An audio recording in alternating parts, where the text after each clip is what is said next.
thought you were done with it. Hi, how are you? Yeah, okay.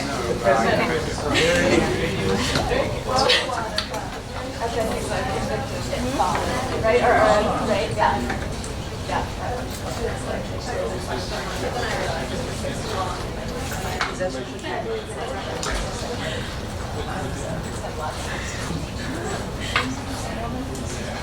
Don't believe it happened, but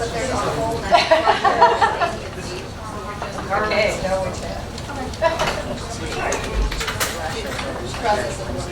Right. No, it's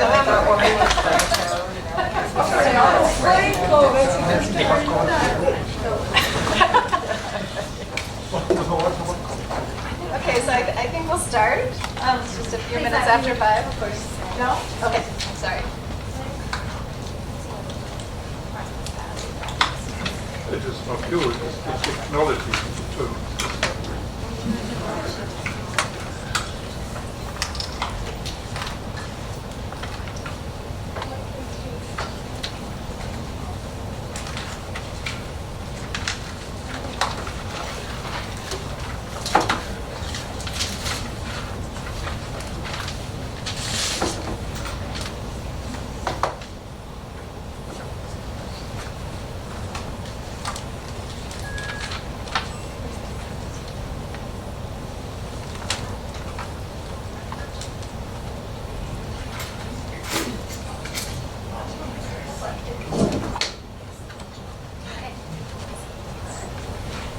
Okay, well, welcome to this panel on Necropolitics, Mass Graves, and Exhumations in the Age of Human Rights. I'm going to start with some thank yous, and then I will introduce our distinguished guests, and then I'll tell you about sort of the order that we've decided for the presentations. So first, the institutional thanks. This event is sponsored by the Center for Holocaust and Genocide Studies and the Human Rights Program of the University of Minnesota, and in particular was made possible by funds from the Arsham and Charlotte Oanessian Endowment for Justice and Peace Studies of the Minneapolis Foundation. And I want to also thank our distinguished guests for agreeing to do this session. 2 of them have arrived from Europe in the last 36 hours, and so they're jet lagged. You can imagine what time it is on their body clocks. And all of them come at the end of what I know is a busy day, so I really appreciate their being here with us this afternoon, and it's really an honor to serve as the moderator for this event. I also want to thank you, all of you in the audience, for coming today. I know that for many, if not most of us, the past week has been very stressful, with lots of uncertainty and concern for what the future may bring for human rights, justice, and democracy. I was at a talk earlier in my department today and handed out the last flyers for this event, and my colleagues and students in political science commented on how macabre the title Necropolitics sounded. But I hope that the perspectives you will hear today, apparently no images, just words, will not keep you wallowing in thoughts of death, but thinking about how exhumations have metaphorically breathed life into movements for truth and justice in places around the world, and that will give you all hope at a moment in which many of us are feeling despair. So I guess I should say who I am briefly. I'm Lisa Hilbink. I'm a professor in the Department of Political Science. I know it says on the flyer that part of this will talk about a book that I just published, that Ophelia and I just edited. It just finally came out. We finally got our copies. In fact, I had to give Ophelia one of the copies that I got because she hasn't even received her copies yet. But this is kind of my connection to this particular topic. We had a conference here 6 years ago now. And Lindsey was there and Paco came on exhuming bodies producing knowledge in Spain. It was around the exhumations of the mass graves of the Civil War and the Franco era. But I don't want this to be about us or this book. If you're interested, Ophelia and I are certainly happy to talk about it. Instead, I want to introduce our guests and tell you about their work, and then they will tell you more about it. So first, to my right, I welcome Dr. Lindsey Thomas, a real doctor. Actually, this is very outdated. Oh, okay, all right. Okay, well, I just went online. So she's medical examiner. Is this outdated? No. No. So Hennepin, are you Hennepin Yeah, County? That's what I I'm thought. assistant, Okay. yeah. Okay. She's assistant medical examiner in Hennepin County, but she previously served as medical examiner in Minnesota Regional Medical Examiner's Office and many other past pathologist posts. She went to Oberlin College, like maybe some of you here, and then attended medical school at the University of Michigan. And Professor Robben also has spent some time at the University of Michigan in Ann Arbor. And she's the author of several publications, despite being her main job being practicing as a medical examiner. And most importantly, right, she was the co-author of Protecting the Right to be Free from Arbitrary Killing through an Adequate Autopsy and Investigation into the Cause of Death, which was published by the Minnesota Lawyers International Human Rights Committee in 1985. And then later, the Manual on the Effective Prevention and Investigation of Extralegal, Arbitrary, and Summary Executions, published by the United Nations in 1989. And so part of what she will be talking to us today is about that and the Minnesota Protocol, as it's known, that represents. Then to my right, at the end of the table, is Professor Tony Robben. Professor Robben is on the faculty. He's a professor of anthropology at Utrecht University in the Netherlands. He was a member of the Michigan Society Fellows at the at the University of Michigan in the 1980s, and has been a research fellow of the David Rockefeller Center for Latin American Studies at Harvard, and was director of the Iraq Research Project. Among his publications are Political Violence and Trauma in Argentina, published in 2005 by the University of Pennsylvania Press. An edited volume on Iraq at a Distance, What Anthropologists Can Teach Us About the War. And, as we're here to talk about today, the edited volume with Professor Ferrándiz, Necropolitics, Mass Graves and Exhumations in the Age of Human Rights. And then last but not least, to my left, Professor Franciso Ferrándiz, who is a staff researcher in the Institute of Language, Literature, and Anthropology of the Center for the Humanities and Social Sciences at the Spanish National Research Council. Before being hired at CSIC, the Spanish National Research Council, he taught and conducted research at the University of California at Berkeley, University of Virginia, Central University of Venezuela, University of Utrecht, the Autonomous University of Morelos, and the University of Deusto, and the University of Extremadura in Spain. His research focuses on the anthropology of the body, violence, and social memory, both in Latin America and in Spain. And earlier today, we did a podcast in the Department of Spanish and Portuguese. It'll come out in a few weeks. Stephanie Hernandez in the Department of Spanish and Portuguese is doing this series of podcasts on kind of contemporary issues, very wide-ranging. And we introduced him there as the leading expert on the issues of exhumations, not only in Spain, but I think internationally too. Is one, alongside, for Spain, you get the top spot. You can share it internationally. He's very modest. Anyway, so what we decided is, we were sort of, how are we going to divide up and what the order is. And Professor Robben wrote and said, well, I've just come up with a 10-minute summary of the 10,000 years on this little piece of paper. Is it from the hotel? And so to provide some context, historical background, we're going to start with that. And then we'll move on to Lindsey, and we'll hear about Dr. Thomas, and hear about the Minnesota Protocol, its origins, and then also its more recent revisions. And then we'll move on and have Professor Ferrándiz talk about the book and kind of this broader issue of exhumations and human rights. And then we'll see where we are and how much time we want to leave plenty of time for questions and answers with the audience. So, without further ado. Well, thank you, and thanks for the invitation. So, what I want to say in these 10 minutes is to show that mass graves are a cultural invention. And now I'm going to give you 2.7 million years of human history in 1 minute.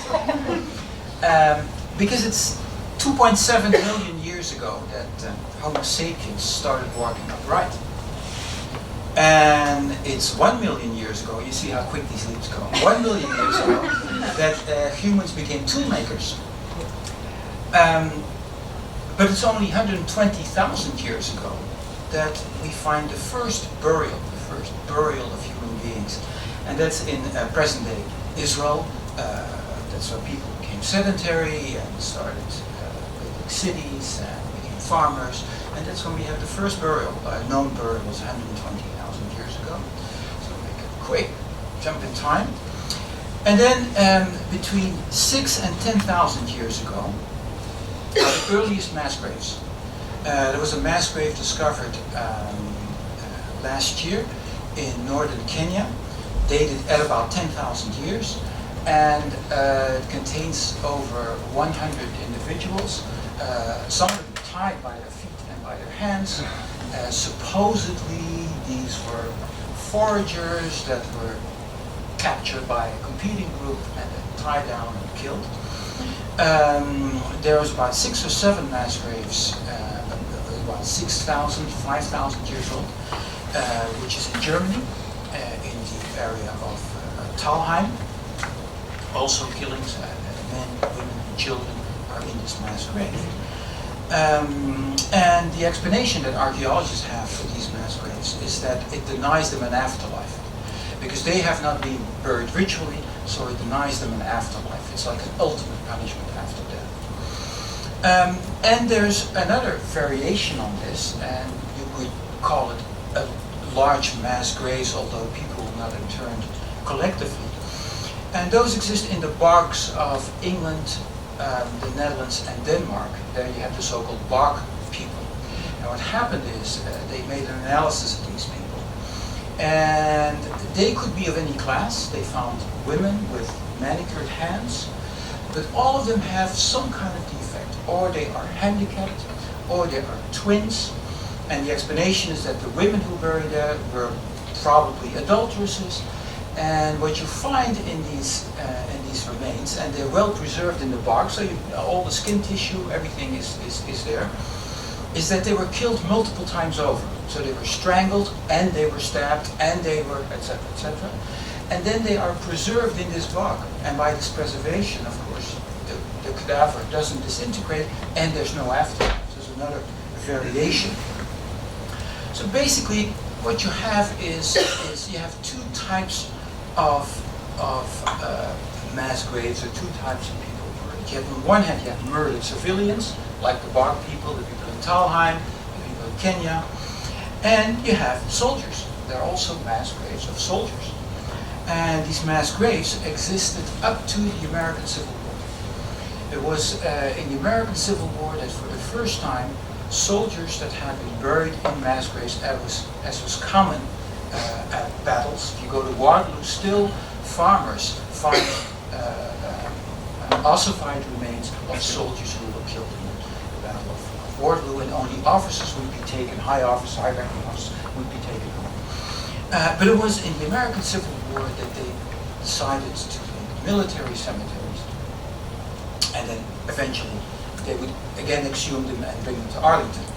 So that's the first time that, so the only thing you have left then are mass graves of civilians. And also with the First World War, the Brits and the Germans and the French, they had military cemeteries. Now, since World War II, you have mass graves of civilians that are hidden. Because before, mass graves were not hidden. If there were mass graves of civilians in World War I, they were at a particular location that was identified. But in World War II, the mass graves are hidden. Because perpetrators were afraid of the repercussions in international law. And there are 2 forms of international law in which they could be penalized. On the one hand, the war conventions, Geneva Geneva Conventions, the Hague Conventions, that punished military commanders who committed crimes against soldiers or against civilians. And then later you had human rights conventions, conventions against torture, conventions against genocide, conventions against mutilation of the dead. And in closing, because I have only 10 minutes, the war conventions example, World War II in the forests of Katyn in Ukraine. They had so-called Katyn massacres, where Russians that had entered that part of the world in around 1939, 1940, killed about 30,000 people, many of them high-ranking officers, but also intellectuals, Polish intellectuals. And when at Operation Barbarossa, the German army then invades the expanded Soviet Union, you could say, they find these mass graves and they exhume them and say, hey, these were killed by assassin by the Russians. The Russians, of course, denied it.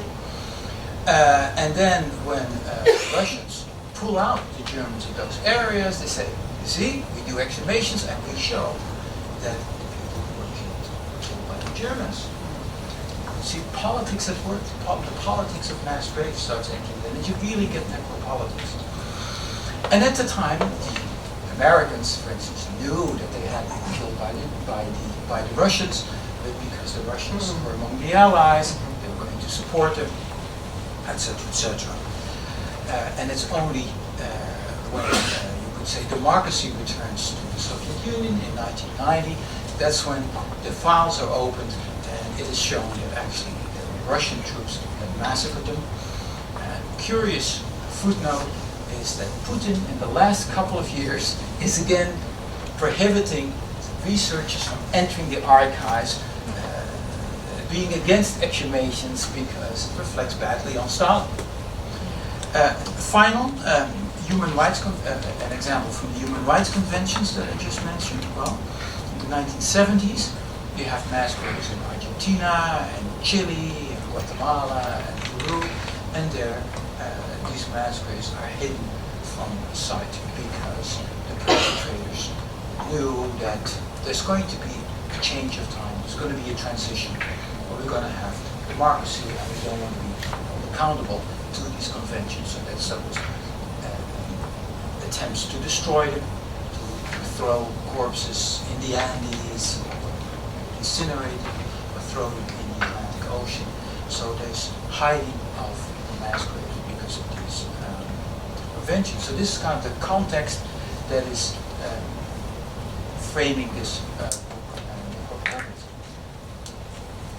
Well, that timing works out because that brings us to 1984. And in 1984, I was a newly minted, completely unemployed pathologist in Minneapolis. And I was approached by Barb Fry, who at that time was with the Minnesota Lawyers International Human Rights Committee, which has to be one of the most cumbersome names ever invented for a well-meaning NGO. And she and other founding members of that committee had a project to write a protocol to assist people around the world who were trying to investigate what are called extralegal, arbitrary, or summary executions. And I was in need of some way of filling my time. So with the assistance of Dr. Gary Peterson, who was then the chief medical examiner in Hennepin County, we wrote a model autopsy protocol. Our hubris now seems extraordinary to me, but I was a lot younger then, and there really wasn't anything comparable at the time. So there were many attorneys, including Barb Fry, Professor David Weisbrod, Tom Johnson, who was then the Hennepin County attorney, and others who wrote portions on the international human rights part, and then also a model protocol for legal investigation. And we had an anthropologist, Dr. Karen Ramey Burns, who was a colleague of Dr. Clyde Snow, who you may have heard of, wrote the model protocol for disinterment and analysis of skeletal remains. So in 1987, and here's my spiral bound copy. And actually, at the time, I typed on a very early computer every letter of this myself. At the time, before computers wrapped, where you actually came to the end of a line and you had to hit it. It's not quite the equivalent of a typewriter. So that was published under the audacious name of the Minnesota Protocol. And it was to prevent arbitrary killing through an adequate death investigation and autopsy. And then subsequently, a much larger group of international experts was convened, and that included Dr. Jürgen Thompson and Eric Stover and others. And then in 1991, the United Nations published the manual on, it's got quite a lengthy name, Manual on the Effective Prevention and Investigation of Extralegal, Arbitrary, and Summary Execution.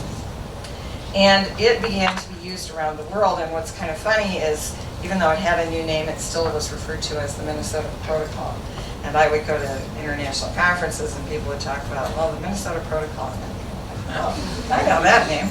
So, as you might imagine, though, a lot has changed since 1991.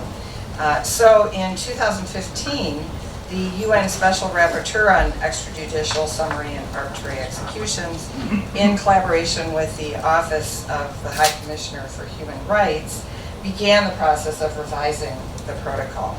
And they assembled a large and international group of authorities, many of whom who have actually been doing this kind of work in the ensuing years.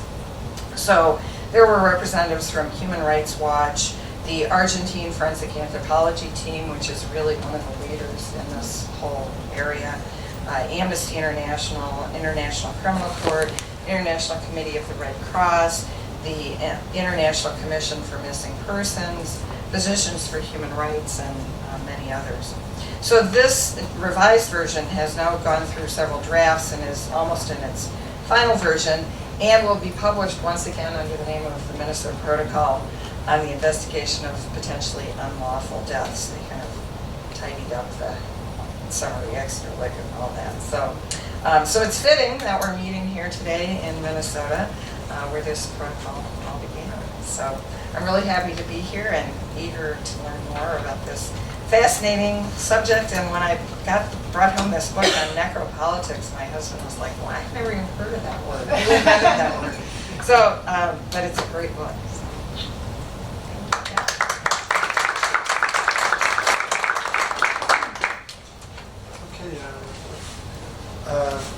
I guess I have to say something about the book itself. Oh. Yeah, I mean, if you want to do a general, and then we can go to specifics about the book, and maybe you guys. No, just very briefly, just to tell you that there is, I mean, this book is the product of a lot of people. It's not just the main coordinators, but during the last 15 years, and probably more, a couple of million years. He started millions of years ago, as you know. We have been working on these kinds of issues, and basically we are like a multi-headed research team which has a head in Utrecht, another one in Colombia, another one in Madrid, another one here in Minneapolis, and all over the place. And we kind of a network of people trying to understand why exhumations have become such a powerful human rights tool in the 21st century. I mean, this is directly linked to the Minnesota Protocol, because the Minnesota Protocol kind of made it possible, technical terms. No? So basically, the question is why in the 21st century, are we going back to these massacres, particularly of the great wars, of the great genocide and massacres and mass violence of the 20th century. This is basically the point of the book. And then this is a very complex issue which kind of unfolds in different ways. So we usually work in interdisciplinary context. So we are the team, we move around the world. We are nomadic, so to speak.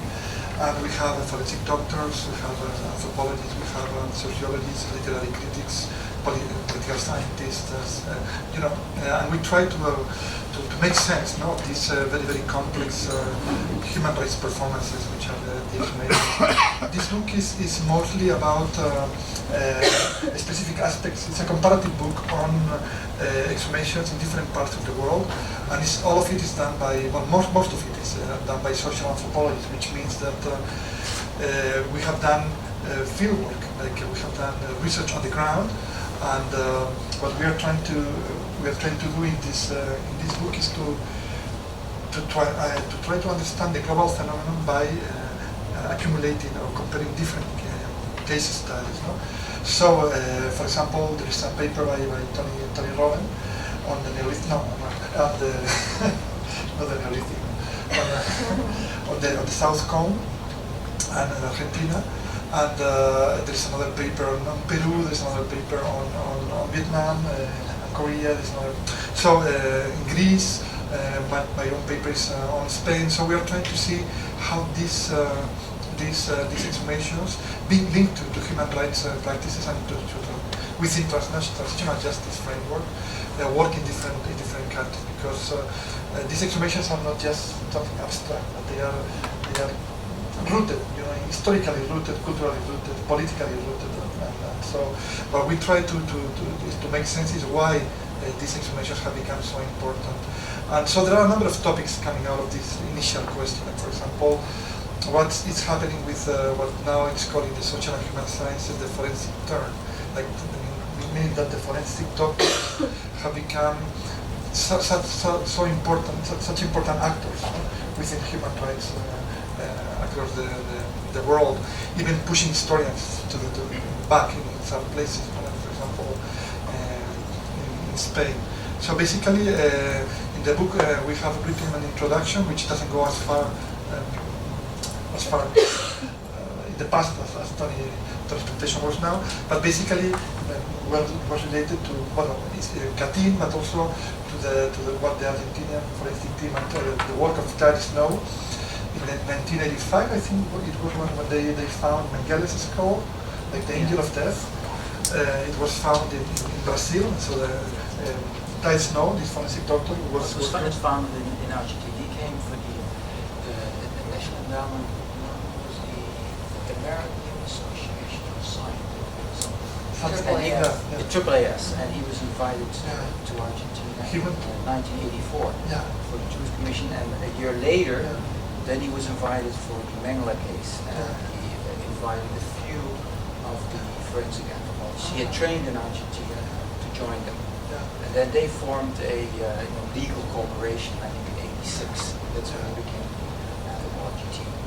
The Argentinian anthropology forensic team, which is so basically now this has become very professionalized, and the Argentinian team, I mean, they are transnational NGO. They work, they train people across the world, and they are Luis von de Vrieder is a very good friend of us, and he also writes a paper has a paper in the book. Whenever I contact him, he would say, "Oh, I'm here in the airport in Turkey. No, I'm moving. I'm going to Timor." No. So I mean, this kind of they are advocates, and they are human rights people, and they go and they do exhumations themselves, or they train local teams in different parts of the world. And so we are just trying to make sense of this global, this global phenomenon, like going back to the massacres and touching the violence, and as it was left, because the bone itself doesn't have any meaning, but the forensic doctors come into it, and they provide it with a criminalistic view. And then you have like religious patterns around exhumations, and there are conflicts between the forensic operatives and religious belief. And then you have the politics, the necropolitics, how the different political parties or different political sensibilities mobilize around civil wars or dead. I mean, the people who are exhumed in the mass graves, the skeletons are highly politically sensitive, very complex kind of material. It's a very complex form of materiality. For example, in Spain, there had been a huge gap between the civil war, which took place in the 30s, and the exhumations which happened in the 21st century. So this means that you can imagine what it means for a family, 60, 70, 80 years after the relatives were killed, executed, by paramilitaries, to receive in your family, an executed body. It's an extremely complicated issue. How do you deal with it on a family level? How do politicians mobilize around it? How it's technically managed? Are identifications performed or not? What does it mean in religious terms? So all of these issues, are weaved, into the book, and so it's please just read it, because I think it's just a starting point. I don't think there is a collection like this before, mostly in anthropology, because it's social anthropology, trying to make sense in cultural terms, in political terms of these exhumations. So we hope that this book will kind of promote, in this kind of research, which I think is very important. In terms of Because there are many books, of course, in forensic science. So it's incredible field. So this is not of forensic science. And the one thing that really you could say, what are the three major, lines that are there in this kind of book? One is the Argentine, the work that the Argentine team has done, and what has been revolutionary about their work, that they have worked with relatives. And that they want the commission of relatives, and the relatives are, you could say, forensic participants themselves. Because before it was like this, a forensic expert would come in, and so these people, they don't know anything. They might say clothing this, clothing that, I can recognize them, but they don't really know. And the Argentines were the first to do that. The second really major revolution was Bosnia and Herzegovina, because that's when almost unlimited financial funds became available to exhume these. There have been unlimited funds in Hawaii at the station where Vietnam veterans have been exhumed in Vietnam. But Bosnia actually makes a conclusion. And then the third thing is simply technology, is DNA. DNA revolutionized it.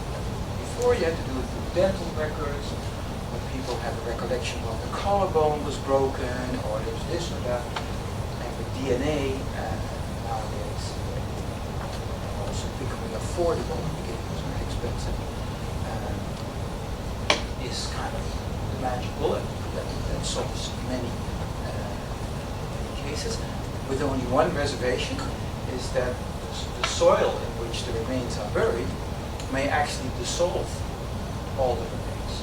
Even the hardest bone we have is our teeth. It's the hardest we have. The last thing that survives are our teeth. And there are even acid soils that even dissolve these molars. So relatives come to this mass grave hoping that there somebody will be exhumed, and then the grave is open. And then they find nothing. They find some coloration on it. So that's the flip side. That's kind of what called the CSI effect. That people think that, okay, forensic scholars can do anything. They can always identify. But DNA has been really the major revolution. There is also something that the book does, which is also to critically question, the state of things. Like, for example, in the case in Bosnia by Sarah Wagner, the Serbians, they committed some of the massacres in Bosnia. They commingled their remains in different massacres. So, what happens when in your family you are receiving pieces of your relative, not the whole relative anatomical disposition, but just pieces of them, month after month. And so, is this creating a new kind of technological suffering on top of the so these kinds of things are also important, because also the religious communities in Bosnia, Muslim, they had to get together to decide how much of a body is enough to be buried, because suddenly they are not prepared the religion is not prepared to receive the bones in a fractured way.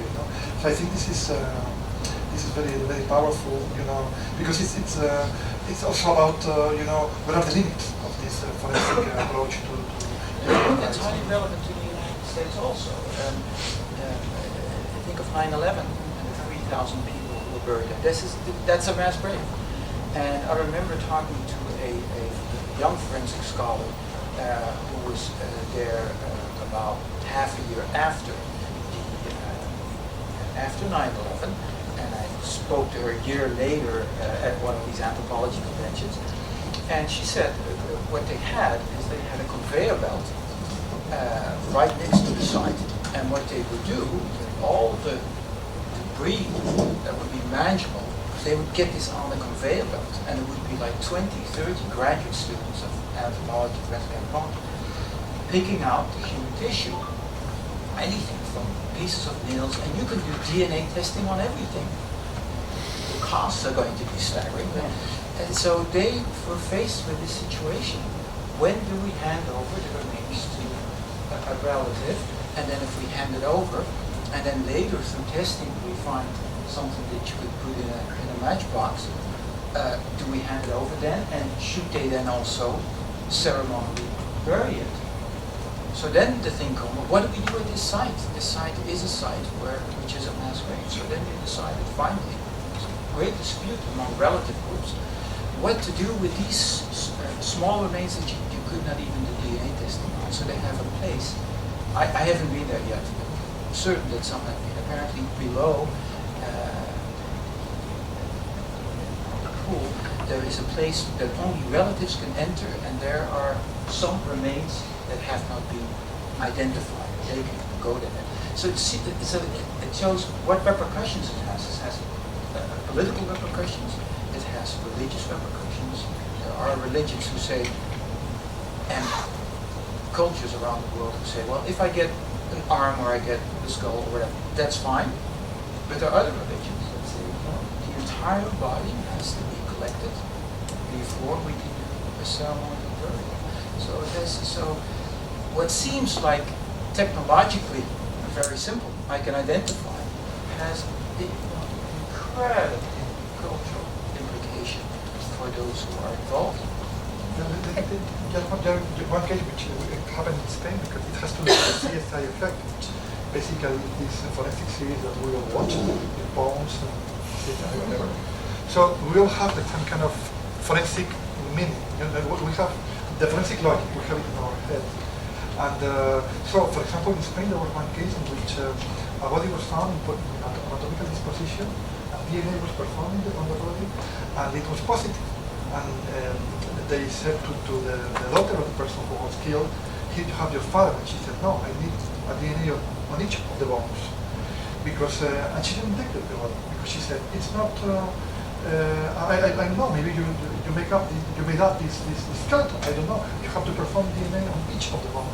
So the thing is that the technical procedures have a limit, and then there is like the social perception of this, or the expectations that the people have of the different of these technical protocols. And this is basically what we anthropologists are interested in, this interface between the social, the religious, the political, the technological.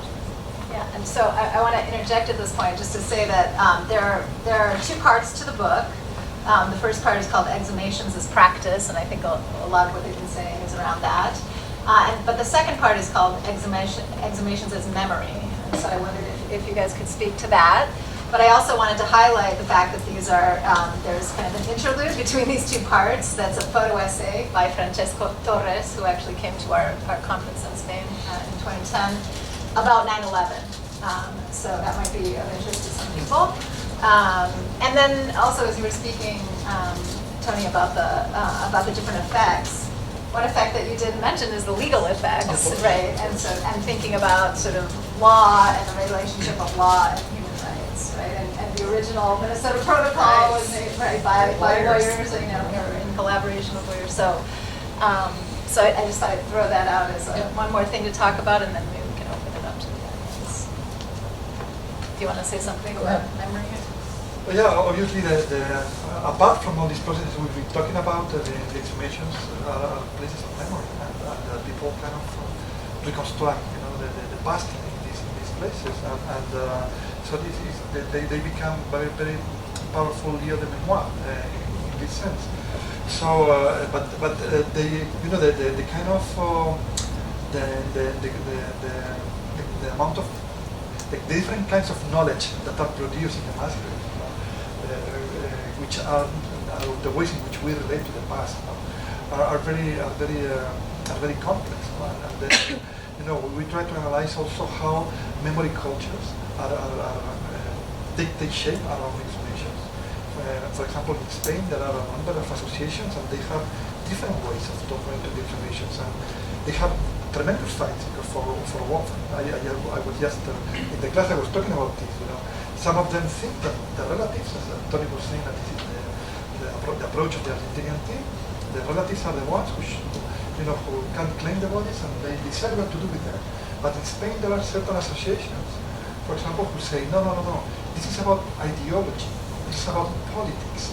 So they make a very clear difference between biological kinship and political kinship. And they say biological kinship is irrelevant. What's important here is that we continue the fight. We belong to the same, we take your ideals and we fight and struggle for them. And if in these cases, what they do is that they have like political rituals, very well-developed political rituals in which they sing the international, the social international, they have these communist flags and Republican flags.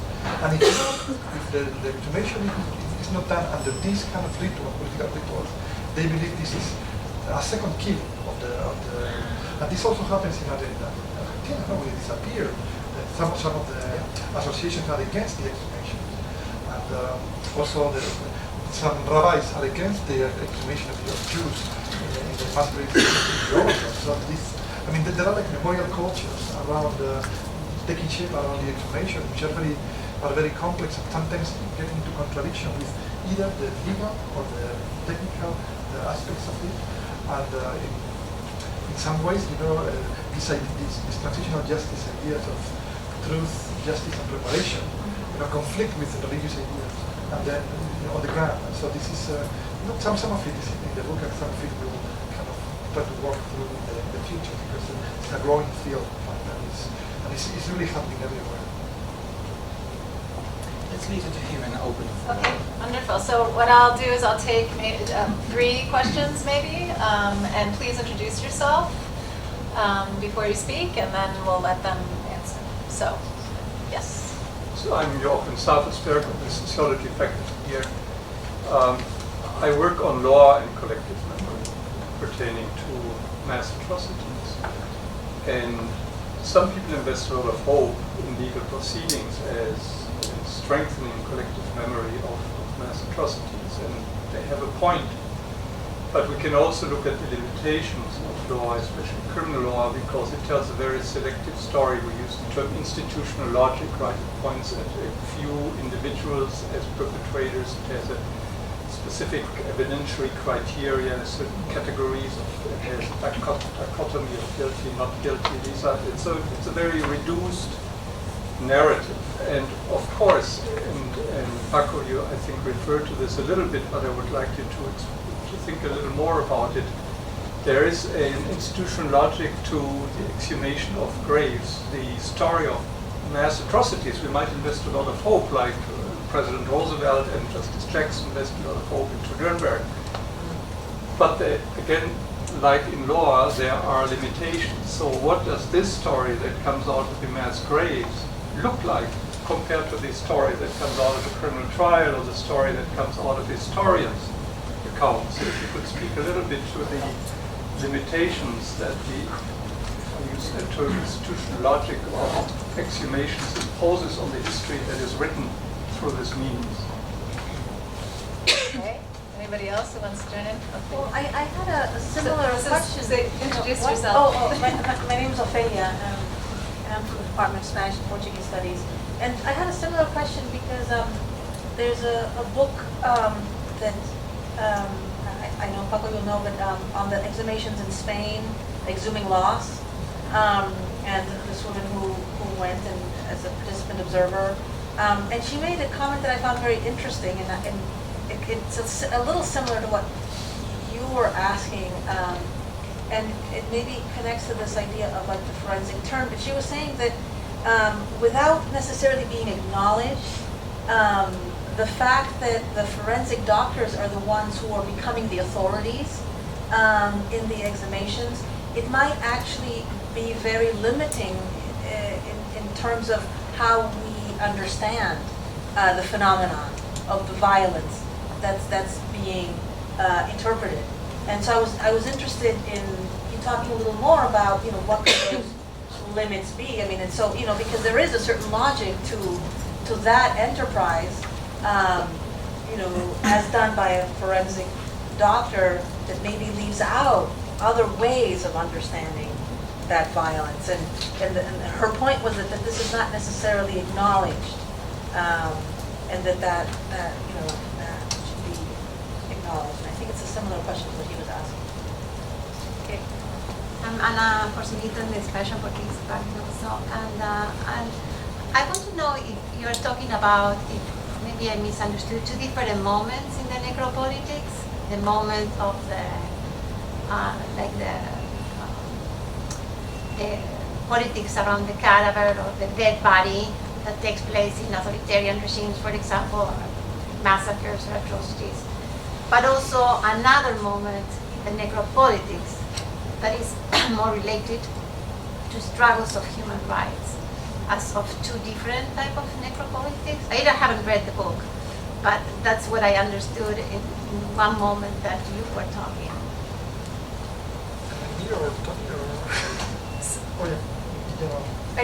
You're asking both of them? Yes, all of them? yeah. I'm asking both of you. Yeah, Okay. but when you mentioned something, that's the moment I thought about it. It wasn't your comment, but your comment. Okay, so that's round one. Should we want to start, Tony? That's fine. Let me take the question of the forensic doctors as experts. The word of the year this year is the word post-truth, according to the Oxford English Dictionary. And post-truth. So it's kind of the notion that ultimately evidence doesn't count, but emotions count. I'm always very, very, very, very cautious when I'm in another country to comment on political situations and things like that. I've learned that in Argentina and Brazil. But with all due respect, I think with the last presidential campaign, you could see the value of the term post-truth. And so there's two sides to it. On the one side, we can tell you're absolutely right. That if then the forensic doctors become the experts, then you also almost get some kind of like a medicalization of the dead bodies. And ultimately is, as it shows on the cover, the red dots are the bullets. That is the most physical. You can't really see her to see the tiny with your eyes. Yeah. So he paints the skeleton in the last page, but there's red dots, that's where the bullets are. That kind of defines the image. And so in that sense, that leaves out many other things.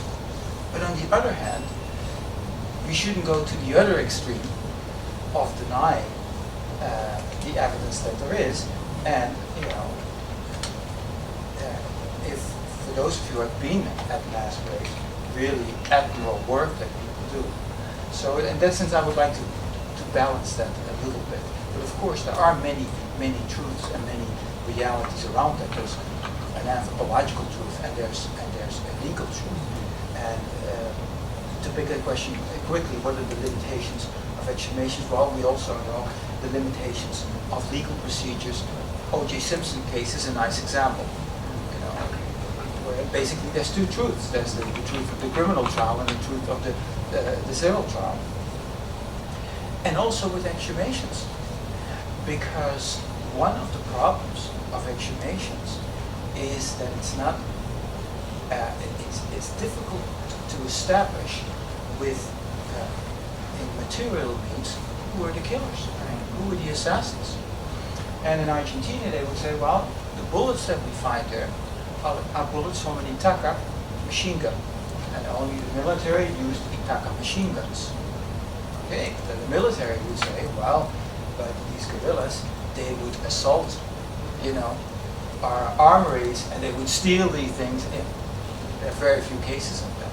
So that's one of the limitations that you have in mass graves. You can identify the people who are in it, but the perpetrators, the ones who did the killing, that becomes a more complicated thing. And then as an additional step, accountability. You can exhume, but there's probably no accountability. And then you can raise the question, as simply as a scholar, should we actually exhume when we cannot do things? And there are people in Spain and also in Argentina who said, no, we should not exhume, because like archaeologists have the same thing. When archaeologists find things, they're not going to uncover everything, because they realize that maybe 100 years from now, archaeologists can find things that they could not find today. So they leave these sites untouched. So in Argentina, they say, well, let's not exhume, because these are the most visible, in-the-face sites of the things that have happened, the atrocities that have happened. These are enduring, you could say, memorial landscapes. I call them guilty landscapes. They're landscapes that have seen the atrocities. Because once you exhume them and then return them to the relatives, then they bury them in their own family grave or in a mausoleum. You see that in Argentina. Several professions, policemen, firemen, carpenters, they have their own mausoleum. So then you basically destroy the crime scene, and the memory dissipates, and in 100 years from now, there's not going to be memory anymore. That's what it's doing. So these are these complications that you get into.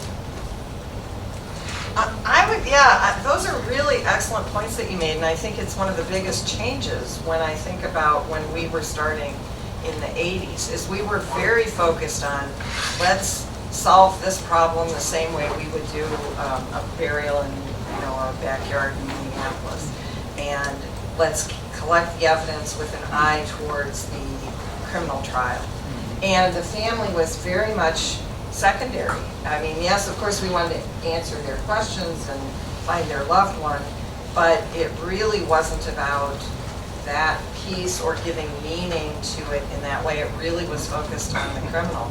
And then over the ensuing years, what we've realized is this is a much bigger deal to the families, and the limitations of what we can do criminally are it's so much narrower than we hope.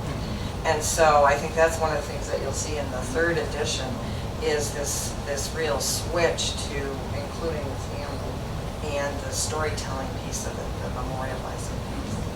So it's not only different institutions that create memories, but there's a subordination of some institutions under others. That's a very good point. Yeah. Thank you. Let me add just because the case in Spain is really close to what Tony was saying now, because in Spain we don't have a legal umbrella for the exhumations because of the statute of limitations, and there is an amnesty law. So we are like 5 steps removed from any kind of legal presence in the mass grave. So I mean, this is just between us. But for example, in the first mass graves, we had to fake authority because there was no legal umbrella. So the forensic doctors go to the mass grave, and we cannot use name tags with institutional logos. So we had some authority. Oh, you are from CSIC, you are from Aranzadi. Oh, yes, okay. So but we had to fake it, because if somebody went to the mass grave and picked a bone, we couldn't say anything because we have no authority whatsoever, because we didn't have legal umbrella, legislative umbrella support by anybody. It was just a grassroots movement. So this is so in this case in Spain, a lot of people have said the same argument that Tony was saying before. Like if you exhume, you erase the evidence of genocide unless you do it under a criminal case. But in Spain, if you have to wait for a criminal case, you can wait 100 million years. Yes, so because the criminal case is possibly never going to come to Spain. Garzón tried to bring the criminal case into Spain, and it didn't happen. So in this sense, I think that this is mostly about just dignifying the body. The fact that in Spain, for example, you can talk about a funerary apartheid. Those bodies who belong to the winners in the Civil War. Remember that in Spain the Civil War took place in 1936 to 1939. We're talking about 70 years or 80 years ago now. And then, the bodies of the winners who were killed by paramilitary Republicans, they were rescued, in due time. But the bodies of the losers in the war are still there in mass graves. So it's about dignification. It's more dignification than legal prosecution.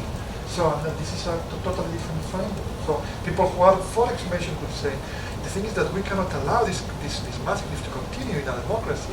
40 years into democracy, we still have hundreds of mass graves in every village of the country. So can we take this? What do we do about this? Then the others would say, no, you are erasing the genocide. They talk this term genocide, politicized terms. No? So these are extremely controversial issues. And other thing I wanted to say about the limitations of the legal aspects is that once I was invited in one university in Madrid to one transitional justice seminar, and they were all lawyers, and I was scared to death because as a social anthropologist, lawyers, you have like this technical way of speaking of things. They dress differently. They just differently. Yeah, of course. But so I was like, I'm an anthropologist here, or lawyer, and I don't know if they will walk out of the room. But the thing is that Pablo de Greve Pablo de Greve is a special prosecutor. I don't know exactly what's the name. He's a special rapporteur for truth, justice, reparation, and guarantees of non-repetition in the UN. No? So he just gave the keynote speech, and he said, we are always talking about these legal things, and we don't know what's going to be the social efficacy of these legal measures we take. We have no clue. Sometimes we organize this huge truth commission, and then the effect on victims is none. And sometimes we just make like this small gesture, and it has an incredible efficacy. So we need to talk. We need to do research on the social aspects, the social side of it. And then I started to feel more comfortable. And I said, okay, they won't walk out of there now because he can set it up for me. But I think there are limits to obviously to the technical aspects, and in terms of that you were talking about the twin powers. Okay. Necessary. This is really necessary to check the DNA. 20,000 pieces of bone like this. Is this something we have to do, or is this like the forensic logic kind of imposes itself in the processes in such a way because of the CSI effect The CSI effect is or what I whatever? think. It's like the silver bullet, as you were saying. No? So it's like there is like an hegemony of the forensic. So immediately, the solution is forensic. Let's do the technical. Let's go for truth. And so sometimes it may have perverse effects. And one example, a short example, you see the religious complications.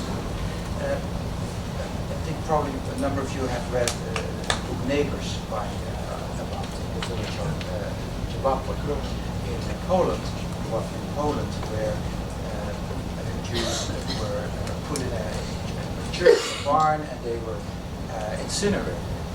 And a number of years ago, an American rabbi went there and started exhuming these remains, saying we can do DNA testing on this, and on religious grounds we can do this. And then 3 days later, a rabbi from Poland went to the same site and said, no, precisely because of the religious reasons, we cannot. We should leave them where they are. So you can see that it doesn't only affect these kind of things like the Spanish Civil War or repression in Chile, but also the Holocaust. There, the technology allows you to do these type of things. And then the religious disputes you get out of this.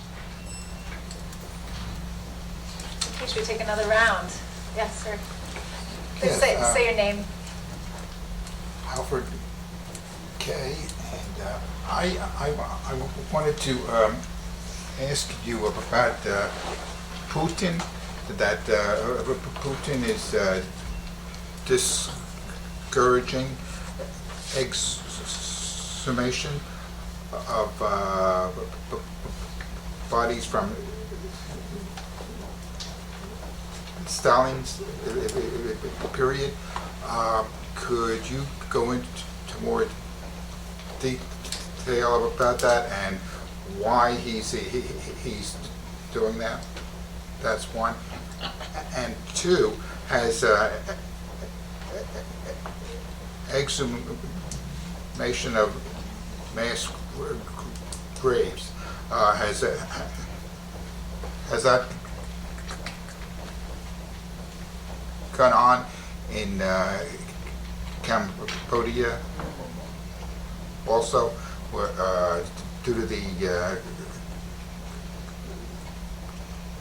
Khmer Rouge? Okay.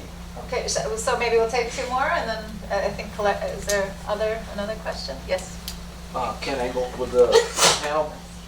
Would the panel kindly discuss Francis Dubois' works, especially in Eastern Europe? Are you familiar with? Well, he wrote a book called The Holocaust by Bullets, and he led a team of researchers doing the first. Father Dubois. Thank you.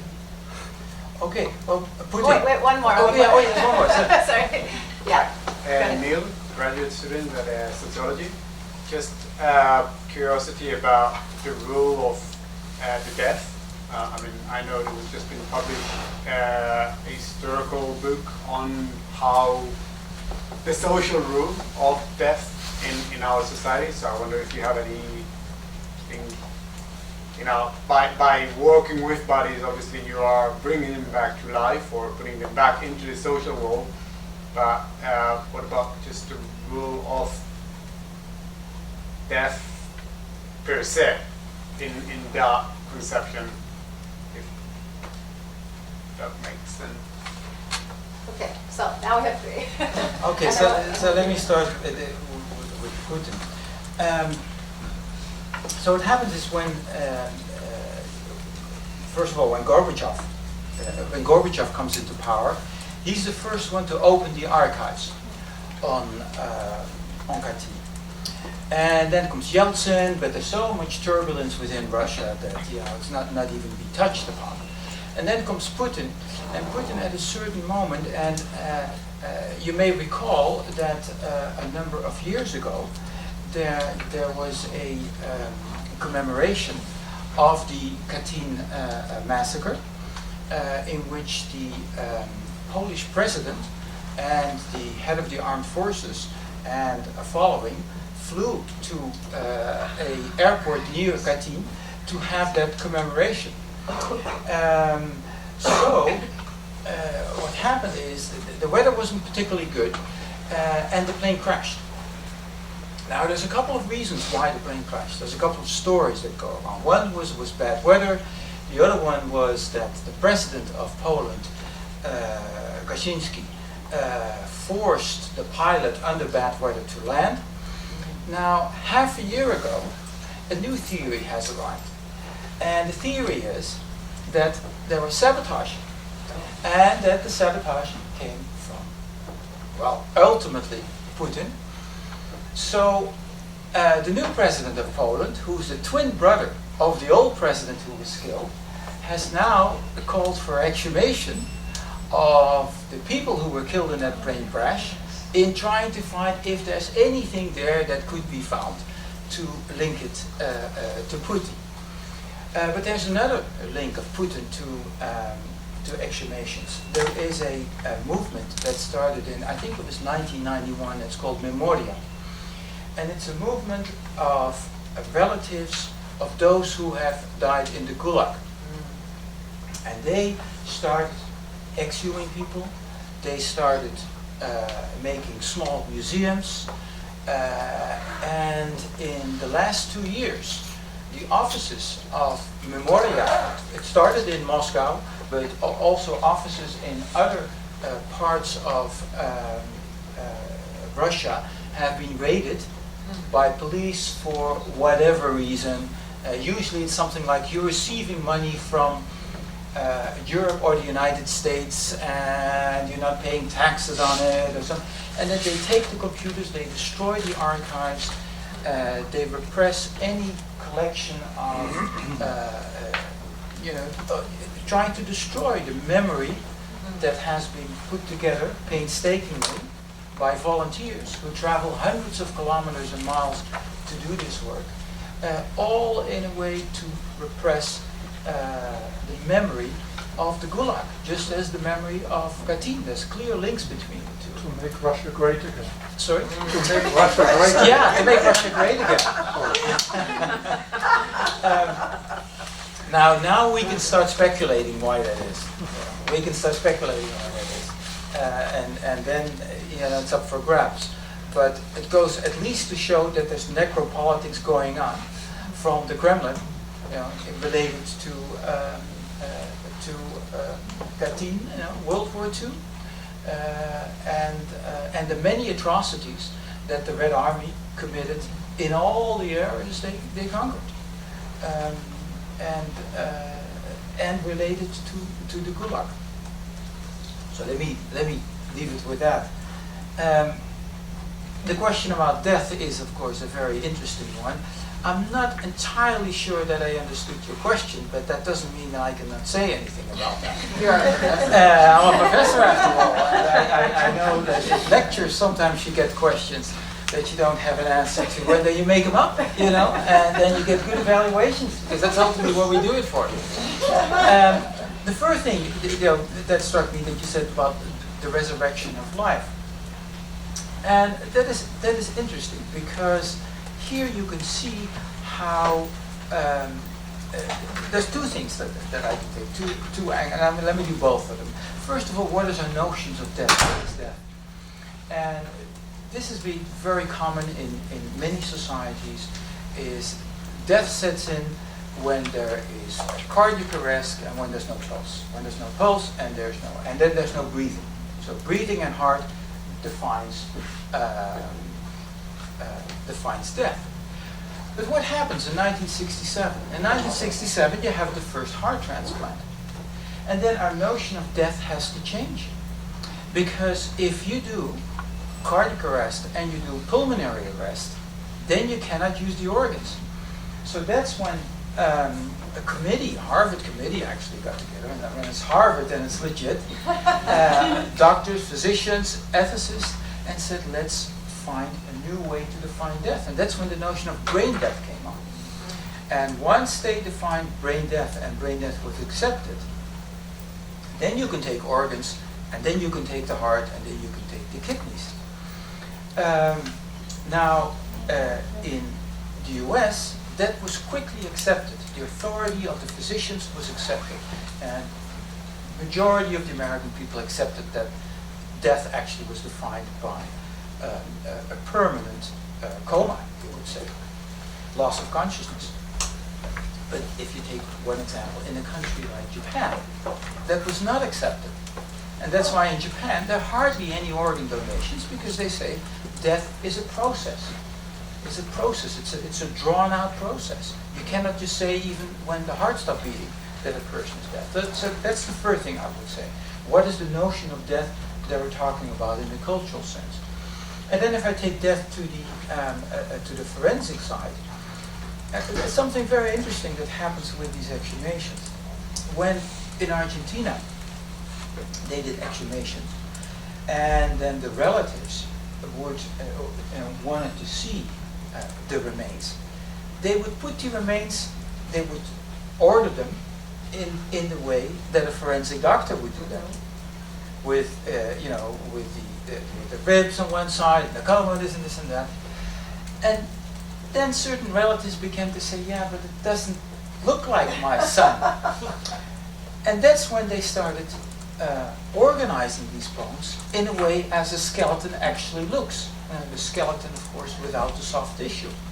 So you could see here that the representation that is presented to relatives becomes important, and that their notion of what a dead person is differs from what a dead person is, or the representation of a dead person, to a physician or a forensic doctor. So in Argentina you see again how relatives influence the representation of death. So That's kind of as an answer.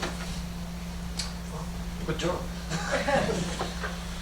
How about that person? Dubois. Dubois, right. Yes. And Cambodia too. Oh yeah, Cambodia, yeah. Yeah. Yeah, well, I haven't read this particular book. I know the work of Father Dubois, and I think it's really it has been pioneering, you know, in terms of reframing the Holocaust. You know. Actually, tomorrow you are all invited to our panel in AAA meetings taking place at the convention center here at Minneapolis. So we will have Alex and I will be giving a paper on the different kinds of on the evolution of the different kinds of the evidence of the Holocaust, no? and this is we have selected texts, ashes and bones, just to see the contradictions and whatnot. No? So in this case, what we are discussing is what the birth also of the archaeology of the Holocaust, which is kind of a relatively recent, because. Well, Alex is the expert on this. I'm just so the things that in the last few years, archaeologists are going to the concentration camps and doing some diggings, and basically as they are considered sacred by some religious leaders. These interventions have to be non-intrusive. Like in the sense that as non-intrusive as possible. So they use like the latest technologies in archaeology and whatnot, just to try to use geo-radars and these things, just to try to trace, you know, to find the evidence without touching the evidence, or to portray the evidence without touching the evidence. The problem is mostly when it gets to the mass graves. Once they approach the mass graves, you know, the tension grows, because this is human beings. It's not just architectures or just even gas chambers, which are kind of, they have like a sacred kind of aura, no? for the Jewish communities. No? So now we are trying to start to make sense of this, because as we have actually talked a little bit about the Jevatne case, in which the exhumation was stopped by the rabbis, saying like basically what they argue is going back to the sacred. To the sacred books, that the body of a Jew once buried cannot be exhumed, and there was some discussion between the rabbis, and I think that this American or Chicago rabbi said, okay, let's try to make a deal. They can be exhumed and renewed in due fashion, you know, by in a religious way, but no technical intervention whatsoever, no forensics. So it has to be religious people, you know, touching the bones and moving them to another sacred place. Because the question there is like, is the religious belief is that you accept the disposition of the bodies by the perpetrators. So do you accept this as a proper barrier for a Jew, for example? According to the rabbinic laws, and so there are a lot of religious tensions and whatnot. So within the archaeology of the Holocaust now, this approach that because I understand that Dubois basically has been looking for mass graves, not really actually opening them. No? So as far as I know, no? So this is the main problem. What do you do with these mass graves? But this problem also reaches the ashes that were left behind in the concentration camps. And what do you do with them? They are also, they have a material presence, but as evidence, they cannot be deciphered by science, right, because they have been destroyed. There is right, no you can't do nothing. DNA. You cannot do DNA. You cannot individualize bodies. You cannot. So all of these things have been discussed now within the new archaeologies of the Holocaust. And in the last year, I've been to one conference called. Well, I couldn't go to this one, but I was invited. The forensic term in Holocaust studies, and then the genetic term for Holocaust studies, meaning that even Holocaust studies, which was it was not, the main evidence for the Holocaust was not the mass grave, is reaching its mass grave. So I think that the process is even getting to the so there is a lot of work around concentration camps of this sense. this is an issue which is growing, and we are learning as we go also, because it's happening in so many different circumstances. Difficult to know all of that. And how about Cambodia? Yeah. Cambodia, I think in Cambodia they have the things about rearranging and displaying the bodies. In which ways do you, because they have this displays of thousands of people who were killed, so you can visit and actually see the bones. But this, in other contexts, you know, see that the fact of having the bones on display is very problematic. This, for example, in Spain, you couldn't have an exhumed body from the Civil War on display in a museum. That could be, you know, totally I realized no-go area. Actually. this display was done by the Vietnamese. When the Vietnamese entered Cambodia in 1979 and beat the Khmer Rouge and found these mass graves, they were the ones to put this up on display and show the atrocities that had happened here. But Cambodian people are very uncomfortable with that. Those are their relatives who are on display. You know, think of it. And of course, also in this country, you had that with Native Americans who were in museums, and they were finally repatriated to their grounds because it is somebody's uncle or somebody's grandfather that is on display in a museum. And that's precisely happening in Cambodia. So it's extremely problematic. And Rwanda is another example where there is this display. That is, I know this from Dutch politicians who have been to Rwanda. I said, the first thing they do when you arrive in Kigali is they take you to these places to show this has happened, you know. But these are people there that are lying there on display for political reasons, obviously. Okay, so we've until 6:30. So we can definitely do at least one more round. Yeah. So we're talking about examples. Oh, I'm Marie, second year in sociology. We're talking about examples, and we saw pictures earlier in class of bones that are in these graves. And I'm thinking of, are exhumations happening when it's like decomposing bodies or bodies? And what's the difference in experiences between finding bodies versus finding bones?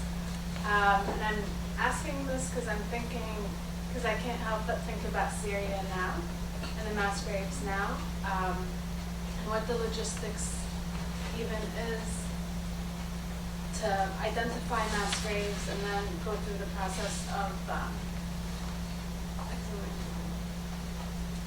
Okay. Any other questions to add to this round? Natalie, in Barbara Frey, in the right class, and probably this is going to be more toward you. I know you mentioned that you worked on the Minnesota Protocol, and there's been a lot of modification or change to it. I wanted to ask in terms of kind of close to what you were saying, like in reference to like Rwanda or in the Democratic Republic of Congo, where they assume a lot of mass graves there. When is it safe to have people to go there and start digging because it's so recent? And is there a process, like a time frame where we can do this? And in general, internationally, when do we accept that people being killed and let's go there and try to find if there's some mass grave? Is a protocol a process that was added in the recent work and the protocol as well? Thank you. Any other questions for this round?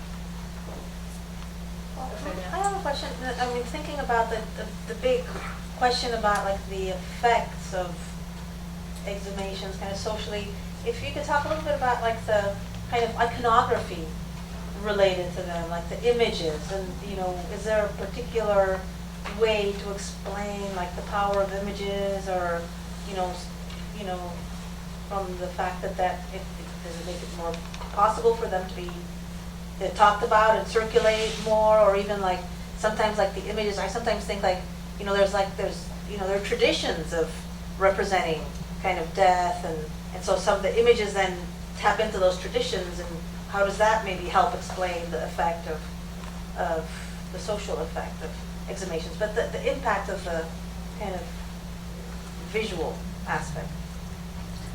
So it sounds like you're on. Yeah, Right now. so I can address that a little bit. Forensic pathologists deal with bodies that are either freshly dead, but not only brain dead, but the heart has stopped Yeah. as well. So we don't get involved until the heart stops. But then also through decomposition.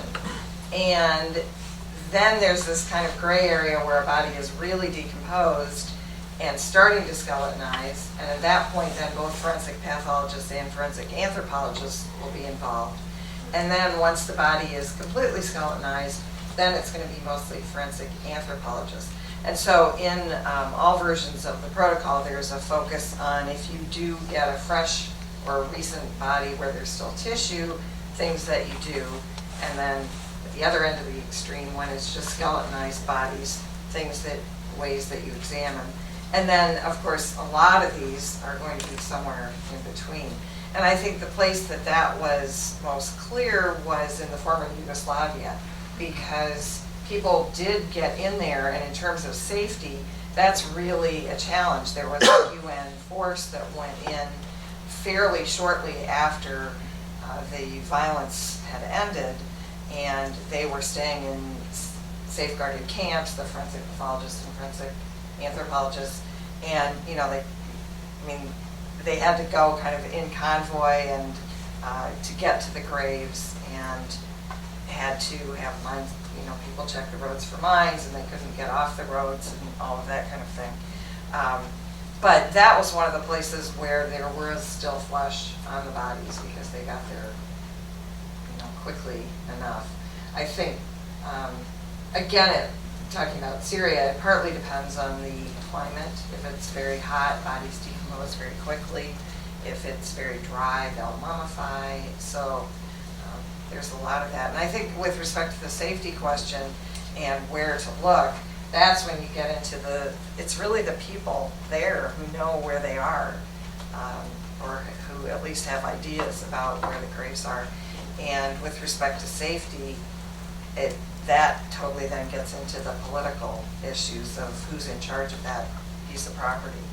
And I think that's one of the things that's so interesting about the Spanish exhumations is I'm pretty sure in virtually every other context there's been some kind of formal, legal, or international structure that has gone in and authorized the exhumations.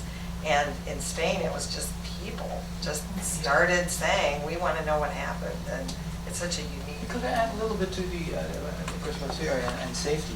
Well, first of all, we know that, especially with recent bodies, are sometimes booby-trapped. Right. There's a body there, and you think you're going to exhume it, and bang, there you go. So that's something of concern. And what is really concerning right now is, you saw 2 days ago in Mosul, they uncovered a mass grave. And then the question would be, what is the purpose of the exhumation? And we saw the effect in Bosnia and Herzegovina, where the ICTY was ordering exhumations to get legal evidence to convict Milosevic.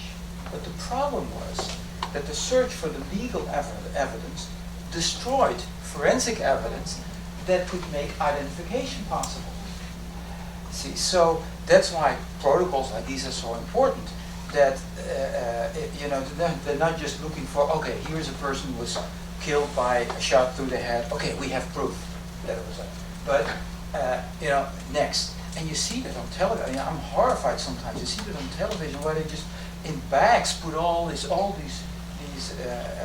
skulls. They did that also in Argentina in the beginning. They just collect in a bag a whole bunch of skulls, and then in another bag there would be something else, totally separate. So to sort this out in pre-DNA time was very difficult. But this is very troubling what's happening in Mosul. It's in a way like in Katyn.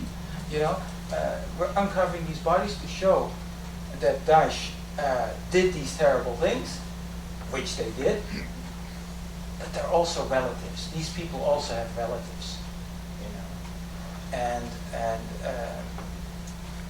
so that should be taken care of also. But it's war, It's not a zero-sum conflict. It's right. It's not, is it? It's not. It's not. No, you could do both, Yes.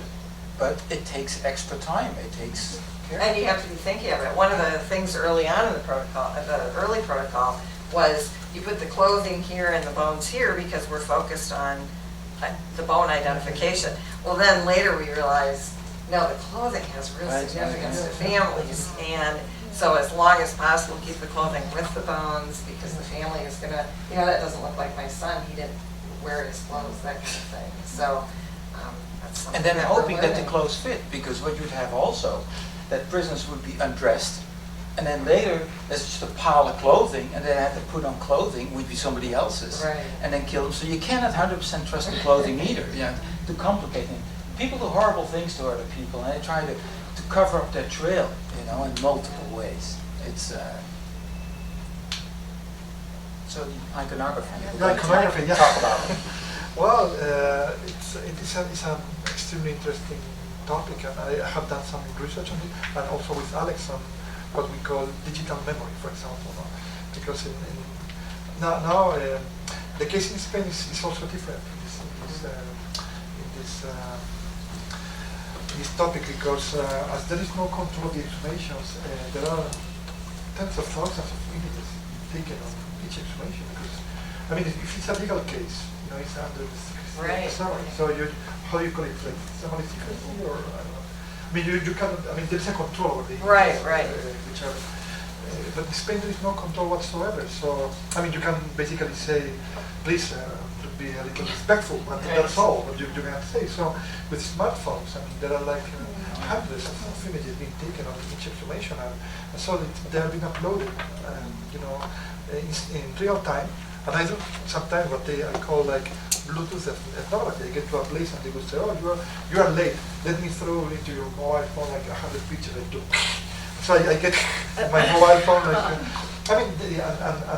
memory now. Memory scholars are really worried about the effects of the digitalization of remembrance, because it's totally changing all the analytical frameworks of contemporary memory building, and particularly with these kinds of things. So in Spain, at least, I think there has been an excessive protagonism of bone. The bone. The bone has taken, the central stage, and I think this is not good. It's impossible to avoid, but there has been like a promiscuity because there are so many images of bones flying around. It also because in what do you call Western civilization, the representations since the Middle Ages of death has always been the skeleton. Oh, yeah. And it's very close to the Baroque kind of painting, all these bones and all these Gothic kind of. So it's all connected, with the punk culture also, if you wish. But there has been an excess of imaging. So, and I think that this causes what we may call the saturation of empathy. The ability to empathize. Right. It kind of blocks itself because we've seen so much of that. So I think that everybody in Spain now anybody can close his or her eyes and imagine, a masquerade. It's in the optical unconscious of that society. These bones are there. But the excess of bones, it makes them irrelevant. It banalizes, the suffering, because there is so much of it. And so when even myself, who I'm a researcher, I'm kind of, I get more bones. I go to my Facebook profile and I have all the associations and more bones and more bones and more bones. Not today. So even myself, I'm a scholar, I should be analyzing it, and I'm kind of overwhelmed by. So I think that, but in this kind of massive, display of bone display that has taken place in Spain, there are some images that have become iconographic of the process. I don't know exactly why, but for example, there is one hand that appeared it was a hand part of the era with a ring. It appeared in an exhumation in 2004, and it's so famous. It's like everybody knows about this hand. And I actually was there when it was found. And some of the images, for example, the image on the cover of the book, it's related to a drawing which has become on the 2004 exhumation in Villamayor de los Montes in Burgos. It's very, very famous, this drawing. And I don't know why. Some images just capture the imagination or become iconographic of a process. And so, yes, you can say that there is an iconography of exhumations in Spain at this point. And I could just choose you like 10 or 15 images that are paradigmatic of the process. But this is, we think, hundreds of thousands of images taken on the process. So I think we should pay a lot of attention to this. And also, I think that in part we scholars are guilty of it, because I was in class, in Joachim's class, and I was showing a lot of poems myself and in my PowerPoint. But at first, when I started studying this, I was very, I didn't want to have any poems in my PowerPoints.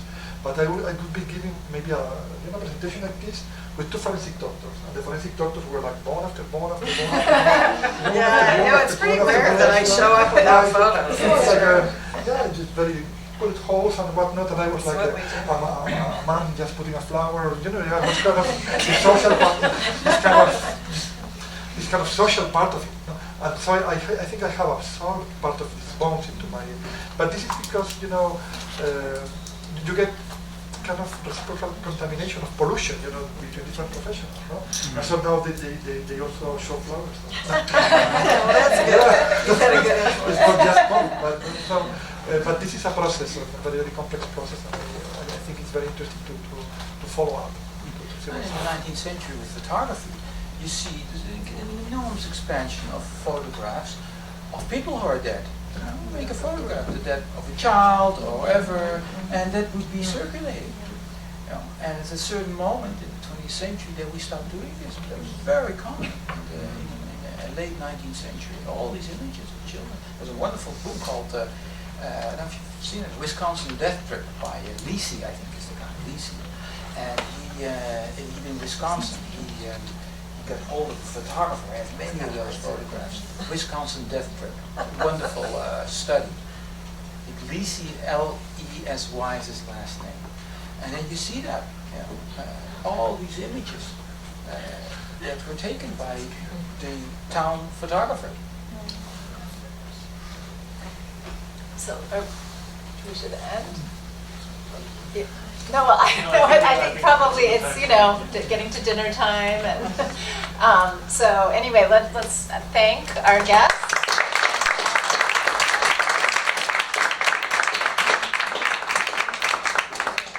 I want to thank Lisa Hilbink for chairing the panel, and also thank, you gave the protagonism to the book Necropolitics, but I really want to acknowledge Lisa Hilbink and Ophelia Ferrándiz also, who have written, co-edited a wonderful volume on the Spanish case with articles from Francisco Ferrándiz and other authors. So, well, thank you all for coming, and thank you, Lisa, for chairing this panel. Thank you for all the presenters. Thank you so much. The audience.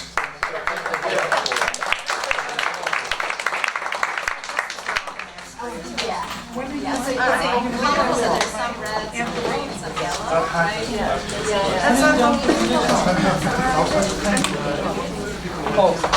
I'm out. Well, you'll have it tomorrow, but not me. You have to, I'll leave my serving, will you? It's like that Such a great success. Your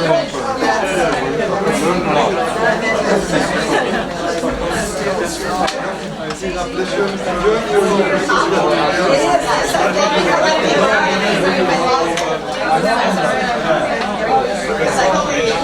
the conference.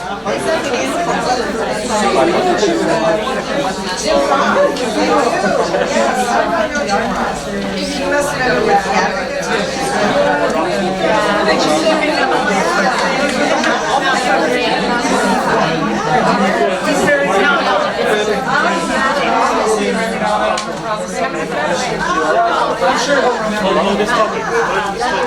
Yeah, new life. Oh, thank you very much. much for recruiting me. And, I'm glad you I was came. able to come to the second day. You came to the memory one. It was very good. It was such a good session. It was.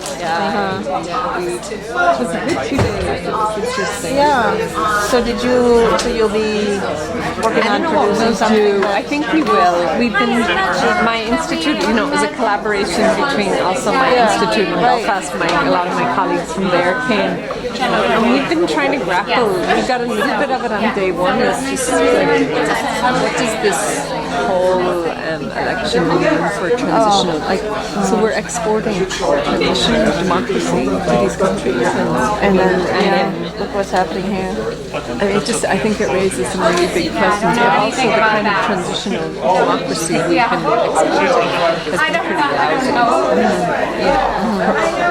Corrupt, self-promoting systems of elite actor. I mean, it's actually not that we've been exporting a kind of a radical version of, democracy that infuses economics and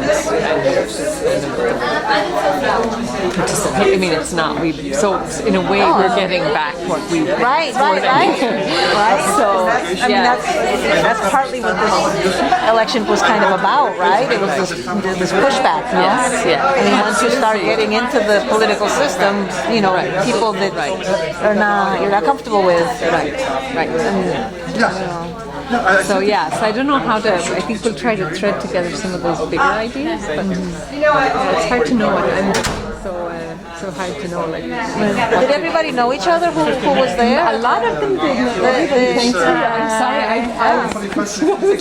I was in the car yesterday when I was sick. That was really funny. You were like, I pressed the wrong button. I figured. I was like, I don't think she meant to. No, I was trying to. Lisa and I were sending messages yesterday, but then And it was on Facebook, Facebook Messenger, and I was sitting in my daughter's clarinet lesson, and so, and all of a sudden her video comes on, I'm like, no, I can't talk live right now. Thanks, I appreciate it. I think it's going to be a shit show in my language tomorrow. What's tomorrow? The provost called that thing about this. We build the social compact or something in the wake of the election.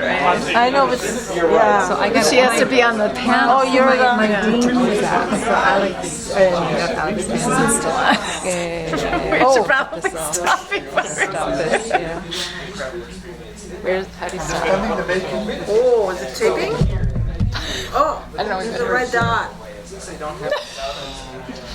I don't know, maybe it was taping. There has to be an off button, and this must be it.